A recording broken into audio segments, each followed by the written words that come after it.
நமசிவாய வாழ்க, நாதன் தாழ் வாழ்க, இமைப்பொழுதும் எண்ணெஞ்சில் நீங்காதான் தாழ் வாழ்க. ஓம் நமசிவாய, ஓம் நமசிவாய, ஓம் நமசிவாய. குரு வாழ்க, குருவே துணை. அனைவருக்கும் வணக்கம். நான் உங்கள் சங்கீதா ராம்குமாருங்க. இப்போ பார்த்தீங்கன்னா இந்த வீடியோவில் ஒவ்வொரு ராசிக்காரங்களுக்கும் அவங்களோட குண நலன்கள் எப்படி இருக்கும், அவங்க என்ன டூஸ் அண்ட் டோன்ட்ஸ், எதை செய்யலாம் எதை செய்யக்கூடாது, அவங்களுக்கு அதிர்ஷ்டம் தரக்கூடிய விஷயங்கள் என்ன, அதிர்ஷ்ட நம்பர் என்ன, அதிர்ஷ்டக்கள், எந்த மந்திரம் சொன்னால் அவங்க லைஃப் நல்லாயிருக்கும், அவங்க சொத்துக்கள் வாங்கணும்னா என்ன மாதிரியான தெய்வத்தை வழிபாடு பண்ணணும், குழந்தை பாக்கியம் நல்லபடியாக இருக்கணும்னா என்ன மாதிரியான விஷயங்கள், பண வரவு, கடன் தீர்றதுக்கு என்ன தெய்வங்கள் வழிபாடு பண்ணணும், அதே மாதிரி பெண்கள் எப்படி இருப்பாங்க, வெளிநாடு போகணும் அப்படின்னா என்ன மாதிரி தெய்வங்களை வழிபாடு பண்ணணும் அப்படிங்கிற விஷயத்த இந்த வீடியோவில் சொல்ல போகிறாங்க. வீடியோ ஸ்கிப் பண்ணாமல் பார்த்தீங்க அப்படின்னா உங்களுக்கு தெளிவாக எல்லா விஷயங்களும் உங்களுக்கு தெரிய வருங்க. ஓகே, இப்போ ஒவ்வொரு ராசிக்கும் பலன்கள் எப்படி இருக்குது நம்ம வரிசையாக பார்ப்போம். கடகராசிக்காரங்களுக்கான விஷயங்களை பார்ப்போங்க. கடகராசிகளுக்கு அதிபதி அப்படின்னா சந்திர பகவான்க. இது காலபுருஷனுக்கு சுகஸ்தானமான 4ஆம் இடம், வீடு வண்டி வாகனம் மனையை சொல்லக்கூடிய இடங்க. இதில் பாருங்கள், புனர்பூசம் நட்சத்திரம் 4ஆம் பாதம், இது குருவோட நட்சத்திரம் இருக்குது. பூசம் நட்சத்திரம் 1, 2, 3, 4 பாதங்கள் இங்கே இருக்குது. இது சனி பகவானோட நட்சத்திரம். அடுத்து ஆயில்ய நட்சத்திரமோட 1, 2, 3, 4 பாதங்கள் இருக்குங்க. இது புதனோட நட்சத்திரங்க. ஆக மொத்தம் இந்த கடகராசிக்காரங்களுக்கான குணநலன்கள் எப்படி இருக்கும் அப்படின்னா, சந்திரனோட தன்மை, குருவோட தன்மை, சனியோட தன்மை, புதனோட தன்மை கலந்து செஞ்ச கலவை தான் இந்த கடகராசிக்காரங்க. அதாவது சந்திரனோட குணம் அப்படின்னா தாய்மை குணங்க, எல்லாத்தையும் அரவணைச்சி போகக்கூடிய தன்மையே இந்த சந்திர பகவான் கொடுப்பாரு. அதே மாதிரி குரு பகவான் அடுத்தவங்களுக்கு ஒரு வழிகாட்டியாக இருக்கக்கூடிய ஒரு தன்மையை கொடுப்பாருங்க. இந்த சனி பகவானை பொறுத்த வரைக்கும் நல்ல உழைப்பாளி அப்படிங்கிற ஒரு தன்மையை கொடுப்பாரு. புதன் பகவானை பொறுத்த வரைக்குங்க எந்த ஒரு விஷயத்தையும் கொஞ்சம் பிளான் பண்ணி செய்யக்கூடிய தன்மையை இந்த புதன் பகவான் கொடுப்பாருங்க. ஆக மொத்தம் இவங்களை பொறுத்த வரைக்கும் பாருங்க, நீர் ராசிங்க. அதனால இவங்க உணர்ச்சி வசப்படக்கூடியவங்களா இருப்பாங்க.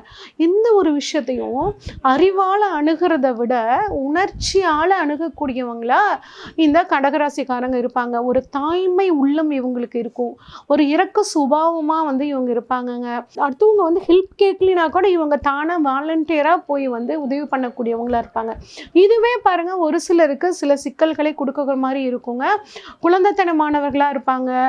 இவங்களுக்கு பிடிச்ச மாதிரி, இவங்க விருப்பத்துக்கு தகுந்த மாதிரி ஒரு காரியம் நடக்கல அப்படின்னா இவங்க அப்படி டென்ஷன் ஆயிடுவாங்கங்க. உச்சபட்ச கோவம் இவங்களுக்கு வந்துடும். ரொம்ப பொசசிவ்னஸ் அதிகமாக இருக்கும். அதிகப்படியான லவ் அடுத்தவங்களுக்கு கொடுப்பாங்க.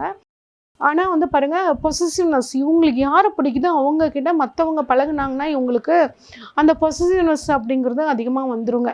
தன்னோட குடும்பத்தை பாருங்க, கண்ணும் கருத்துமா பார்த்துக்குவாங்க. அது குடும்பம் நல்லா இருக்கணுங்கிறதுக்காக எந்த விதமான தியாகத்தையும் செய்யக்கூடியவங்களா இந்த கடகராசிக்காரங்க இருப்பாங்க. எல்லா விதமான சூழ்நிலைக்கும் பாருங்க அட்டாச் ஆகி, அதாவது பொருந்தி போகக்கூடிய தன்மை இந்த கடகராசிக்காரங்களுக்கு இருக்குங்க. எளிமையை விரும்பக்கூடியவங்களா இருப்பாங்கங்க.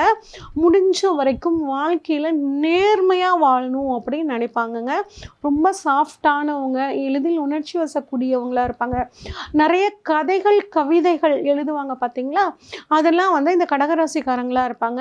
இதே மாதிரி இப்போ ஏஐலாம் வந்துருச்சு, அதுலாம் பார்த்தீங்கன்னா உங்களுக்கு ஒரு க்ரியேட்டிவிட்டியாக செய்யணும், ஒரு கற்பனையோடு செய்யணும் அப்படின்னா அந்த ஃபீல்ட்லையும் இந்த கடகராசிக்காரங்க நிறைய இருப்பாங்க.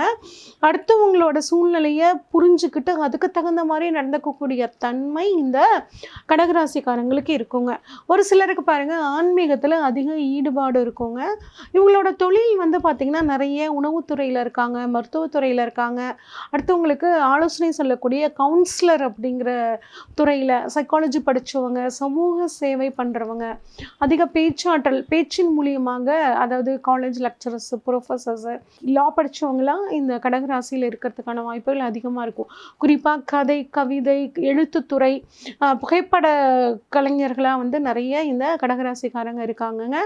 ஒரு சில கடகராசிக்காரங்களுக்கு பாருங்கள் லவ் மேரேஜ் அப்படிங்கிறது வருது. இவங்களுக்கு அன்பான வாழ்க்கை தானே ஒரு சிலருக்கு இருக்குது. இல்லை அந்த பூச நட்சத்திரம் மட்டும் கொஞ்சம் விதிவிலக்காக வந்துருங்க.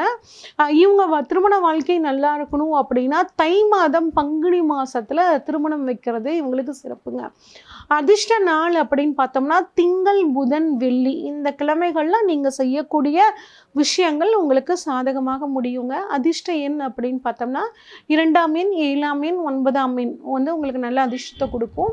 அதிர்ஷ்ட நிறங்கள் அப்படின்னா white colour, blue colour, green colour, yellow colour இந்த 4 கலரும் உங்களுக்கு லக்கி கலராக வந்து இருக்குங்க. உங்களுக்கான ரத்தினம் எந்த நவரத்தினத்தை வந்து யூஸ் பண்ணுறது நல்லது அப்படின்னு பார்த்தோம்னாங்க, உங்களை பொறுத்த வரைக்கும் முத்து யூஸ் பண்ணிக்கலாங்க, வைரம் யூஸ் பண்ணிக்கலாம், மரகத பச்சை, நீலம் யூஸ் பண்ணிக்கலாம். அதாவது முத்து கம்பல்சரி கடகராசிக்காரங்க மட்டும் கிடையாதுங்க. யாராக இருந்தாலும் மனம் நல்லா தெளிவாக இருக்கணும் அப்படின்னா, உடல் சூடு குறையணும் அப்படிங்கிற பட்சத்தில் முத்து வந்து யூஸ் பண்ணிக்கிறது ரொம்பவே சிறப்புங்க.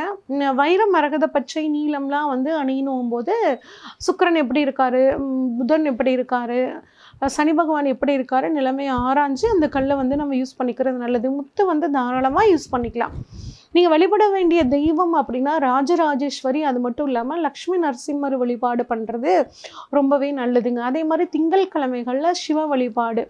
உங்களுக்கான ஆலோசனைகள் என்ன நீங்கள் வந்து செய்யணும் செய்யக்கூடாது அப்படின்னா, நீங்கள் அதிகமாக உணர்ச்சி வசப்படக்கூடியவங்களாக இருப்பீங்க, அந்த மட்டும் கொஞ்சம் குறைச்சிக்கோங்க. ஏன்னா அதனால் சில சிக்கல்களை நீங்கள் சிக்கிக்கிற மாதிரியான ஒரு அமைப்பு உங்களுக்கு வருங்க. மனசை வந்து பார்த்திங்கன்னா ஒரே மாதிரி சீராக வச்சுக்கணும். ஒரு சில சமயத்தில் அந்த மூடு ஸ்விங்ஸ் பார்த்திங்கன்னா கடகராசிக்காரங்களுக்கு அதிகமாக இருக்கும். அதனால் எப்பயுமே மனசை வந்து ஒருநிலைப்படுத்துகிற மாதிரியான யோகா தியானங்கள்லாம் நீங்கள் கற்றுக்கிறது ரொம்பவே நல்லதுங்க. அதே மாதிரி பழசெல்லாம் ஞாபகம் வச்சுக்கிட்டு அதை போட்டு மனசை குழப்பிட்டு இருக்க வேணாம். பழசு முடிஞ்சது கதம் அப்படின்னு சொல்லுவாங்கள்ல, அந்த மாதிரி முடிஞ்சது தான். அதை பற்றி ரொம்ப நீங்கள் யோசிக்காமல் இருக்கிறது உங்களுக்கு நல்லதுங்க. ஓகே, உங்களுக்கான மந்திரம் அப்படின்னு பார்த்தோம்னா ஓம் சந்திராய போற்றி, ஓம் சந்திராய போற்றி அப்படிங்கிற மந்திரத்தை சொல்லிட்டு வாங்க. அது உங்களுக்கு ஒரு நல்ல பலனை கொடுக்கும். உங்களுக்கு பணவரவு நல்லா இருக்கணும் அப்படின்னா ஞாயிற்றுக்கிழமையில் சூரியன் வழிபாடு பண்ணிட்டு வாங்க. ஞாயிற்றுக்கிழமைகளில் சிவ வழிபாடு பண்ணுங்க. உங்களுக்கு பணவரவு நல்லா இருக்கும். சொத்துக்கள் வாங்கணுமா, வெள்ளிக்கிழமையில மகாலட்சுமி தாயார் வழிபாடு சுக்கிரஹோரையில் பண்ணிட்டு வாங்க. மகாலட்சுமி தாயாருக்கு மல்லிகை பூவோ இல்லை வெண்தாமரை மலரோ சாற்றி வழிபாடு பண்ணுங்க. அது ரொம்பவே சிறப்புங்க. குழந்தை பாக்கியம் வேணுமா, முருகனுக்கு சஷ்டி விரதம் இருக்கிறது ரொம்பவே சிறப்புங்க. திருமணம் நல்லா இருக்கணும் அப்படின்னா சனிக்கிழமைகளில் சிவன் வழிபாடு பண்ணுங்க. அதே மாதிரி தொழில் நல்லா இருக்கணுமா, முருகன் வழிபாடு செவ்வாய்க்கிழமைகளில் பண்ணிட்டு வாங்க. இதெல்லாம் உங்களுக்கு இருக்கக்கூடிய பிரச்சனைகளை தீர்க்கும்.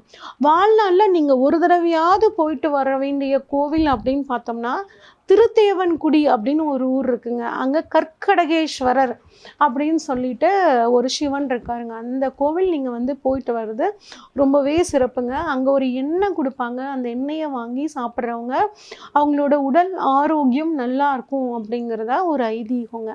வாழ்நாளில் ஒரு தடவையாவது இந்த கோவிலுக்கு போயிட்டு வாங்க. உங்களுக்கு ஒரு மிகச்சிறந்த ஒரு யோகம் கிடைக்கும். இது வரைக்கும் நம்ம பார்த்தது ஒவ்வொரு ராசிக்காரங்களுக்கான குணநலன்கள் எப்படி இருக்கும், என்ன மாதிரிலாம் என்ன வழிபாடுகள் பண்ணலாம், அவங்க எப்படிலாம் அவங்க லைஃப் ஸ்டைலை வந்து நம்ம மாற்றிக்கலாம் அப்படிங்கிறத பார்த்தோங்க. இதெல்லாம் பொதுவான பலன்கள் தாங்க. ஒவ்வொரு கிரகங்களும் உங்கள் ஜாதகத்தில் எப்படி இருக்கோ அதுக்கு தகுந்த மாதிரி சில மாற்றங்கள் மட்டுமே இருக்குங்க. நீங்கள் இன்னும் உங்களோட ஜாதகத்தை பற்றி முழுமையாக தெரிஞ்சுக்கணும் அப்படின்னா ஸ்க்ரீனில் தெரிகிற வாட்ஸ்அப் நம்பருக்கு உங்களோட டீட்டெயில்ஸ் அனுப்பிச்சி வைங்க. அது மட்டும் இல்லாமல் பாருங்கள், ஜோதிட கிளாஸ் வந்து நாங்கள் பண்ணிகிட்ருக்கோம். இப்போ புது வகுப்பு அப்படிங்கிறது ஜூலை மாதத்தில் ஆரம்பிக்க போகிறோங்க. அதாவது அடிப்படை விஷயங்களை பற்றி தெளிவாக சொல்லித்தரோம். உங்களுக்கு ஜோதிடம் வந்து தெரிஞ்சிருந்தாலுமே ஒரு அடிப்படைங்கிறது ரொம்ப முக்கியங்க. அதனால் அடிப்படை ஜோதிடம் இல்லை எனக்கு ஜோதிடத்தை பற்றி ஆனவுனா கூட தெரியாதுங்க அப்படின்னு நினைக்கிறவங்களும் இந்த கிளாஸில் அட்டன் பண்ணுங்கள். அடிப்படை விஷயத்தை தெளிவாக இது வரைக்கும் எனக்கு தெரிஞ்சு யாருமே இன்ட்ராக்டிவ் ஒயிட் போர்டு வச்சு பேனல் வச்சு யாரும் சொல்லிக் கொடுக்கலன்னு நினைக்கிறேன்.